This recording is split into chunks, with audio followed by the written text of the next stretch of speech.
Komamura, Kyoraku, and Szayelaporro. These were the latest 3 character announcements for Bleach Rebirth of Souls, and they all have some very unique mechanics that we're gonna break down today. We're gonna be looking not only at their reveal trailers, but also all the info that we got on the website so we can get a better idea of how they play in-game. And we're gonna go in order from the most recent announcement all the way to the oldest, so we're gonna start with Komamura. Using Tenken, Komamura can have huge buttons that keep the opponent in check no matter how far away they are. His Bankai seems extremely powerful, but comes with a time limit. If he doesn't finish the opponent by then, he could be in big trouble. For his signature move, when he presses the button, he simply prepares the attack and nothing happens. The second time he presses it though, a giant sword drops directly on the opponent's heads. This is a move that will track the opponent no matter how far they are, so Komamura can always keep them in check, but he must first prepare this move before he can use it, so he's gonna need some space if he wants to have it ready. Spiritual Pressure Move 1 is Divine Punishment. Komamura is gonna rush forward with a giant arm protecting him. He is fully armored so he can ignore attacks while approaching. It's a move that forces its way in if he has the meter to do it. The obvious thing to do here seems to be blocking,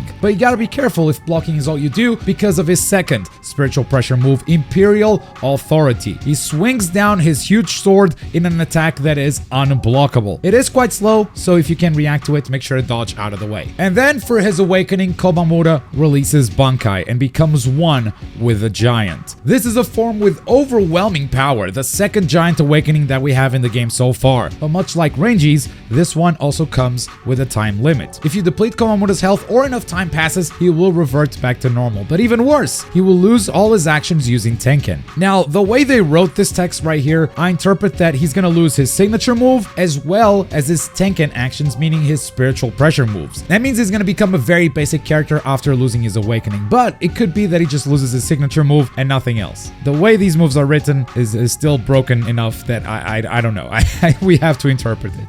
Komamura's game plan seems very similar to Renji. Save your awakening for when you're sure you can finish the opponent, or get ready to suffer the consequences of playing a very weak character against an opponent that has likely awakened at this point. I'm so happy they actually went through with it and gave us another giant awakening, regardless of how strong it is in-game. Next, let's talk about Kyoraku, a character that seems incredibly strong from the very start, but his awakening could actually backfire if his opponent knows how to deal with it. For his signature move, we have a charge attack. If you simply tap it, it's a quick rotating slash, but if you hold down the button, it becomes a rising spinning attack. On its own, you gotta wonder who the hell would approach Kyoraku while he's charging it, but once we talk about his awakening, it will seem like this is the perfect move to have. Spiritual Pressure Move 1 is a slow-moving projectile that allows Kyoraku to approach the opponent safely behind it and mix them up while they are trying to dodge or to block it. This already seems like a powerful move, but if you pair it up with his Spiritual Pressure Move 2, oh boy. Kyoraku instantly moves in front of his opponent with an attack, which is an incredible move for punishing whiffed attempts or zoners, or simply catching up with your slow-moving projectile. These two moves combined remind me a lot of Byakuya's playstyle in Bleach Blade Battler 2nd, where he can shoot a slow-moving orb and mix up the opponent by moving behind it, but he can also teleport right on top of them,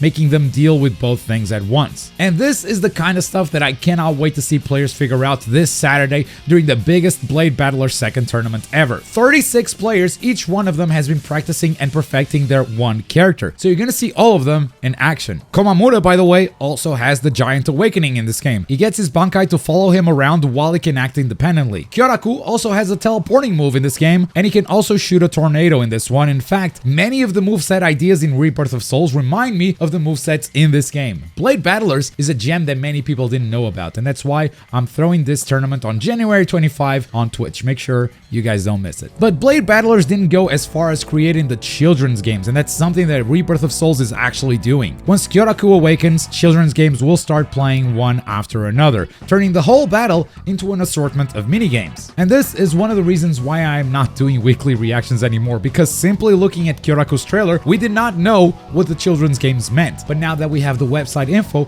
we actually know what these games are. There are going to be 3 games in total that are triggered randomly at regular intervals. The first one is Demon Game. One of the 2 players randomly becomes the demon. If he attacks the other player, then they become the demon themselves. It's like playing tag. You're it, now you're it, and so forth. And while this game is active, no one takes damage. But once it all ends, all the damage dealt to both players to to the demon will go towards the one player that lost in the end. Next, we have King of the Hill. Now, the names of the children's games might be different. I'm having to take some creative liberties here, but a camp will appear in the stage for a certain amount of time. Anyone outside that camp will be constantly losing health. So basically, you're going to be forced into close combat, which could be really bad depending on the character you're playing. But also, this is where Kyoraku's signature move will shine the most. You just stand in the area, charging it up, and waiting for them to come to you. And finally, we have a reaction test. The first one to land an attack after the signal wins the competition and gains an attack power boost until the next game begins. But you must wait for the signal. If you swing too soon, you automatically lose and your opponent is the one that gets the buffs. Kyoraku feels like the character that everyone needs to practice against, because getting caught off guard by these children's games means it's an easy win for Kyoraku. At the same time, even if you practice, Kyoraku mains will have plenty of experience with these minigames, so they'll probably be pretty hard to beat. Last but not least, we have Szayelaporro. He is the most complex character we have today, so we're gonna talk about his skills in a weird order. I think if we follow the trailer, it's a lot more confusing. So first of all, he can plant spirit bugs on his opponent with certain attacks. We don't know what attacks specifically. It could be some of his normal moves. The only one we know for sure plants a spirit bug is Spiritual Pressure Move 1. It's a simple counter attack, but if it is triggered, you successfully plant a bug on your opponent. Now, the spirit bugs are tied to his unique gauges. First, we have a target here, which we'll call the analysis gauge, and then we have a meter, which we'll call the understanding level. Now, the more bugs you plant on your target, the more the analysis gauge will go up. But the understanding level does not fill up unless you collect those bugs. Now, after planting the bugs, you can collect them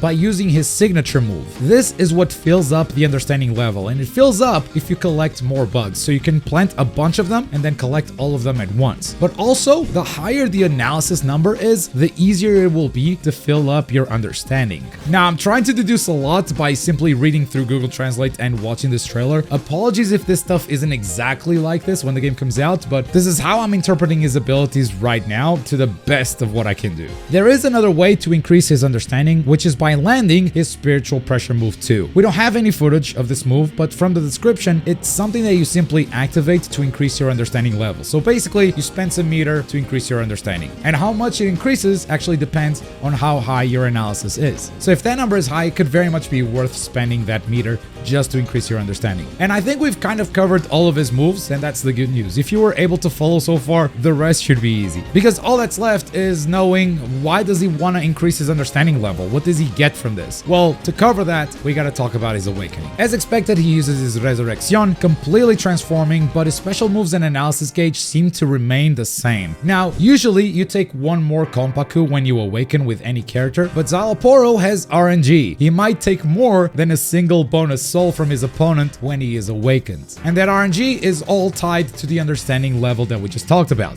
You get 3 benefits from increasing your understanding level, which also increase with each level you gain. So, number 1 is your damage taken is reduced. The higher the number of your understanding, the less damage you take over the course of battle. Number 2 is a higher probability of destroying bonus souls after he awakens. Essentially, it's a boost to your RNG. And 3, if you die, you can be revived with 3 souls. And this can happen up to 2 times depending on your level. So essentially, the opponent has to kill you 3 times if you manage to increase your understanding level enough and use your awakening. Now, using your awakening seems very easy in this game, but in Xyle's case, he might actually die before he gets a chance to do it. Because according to the website, he actually starts the game with a low number of souls. So he's losing as soon as the match begins. He's playing catch up, but he can become incredibly tough to kill if he manages to build up momentum. That was a long explanation, but I think it was necessary. He is a complex character. And he's also my second L on my prediction. Kyoraku and Komamura were both there,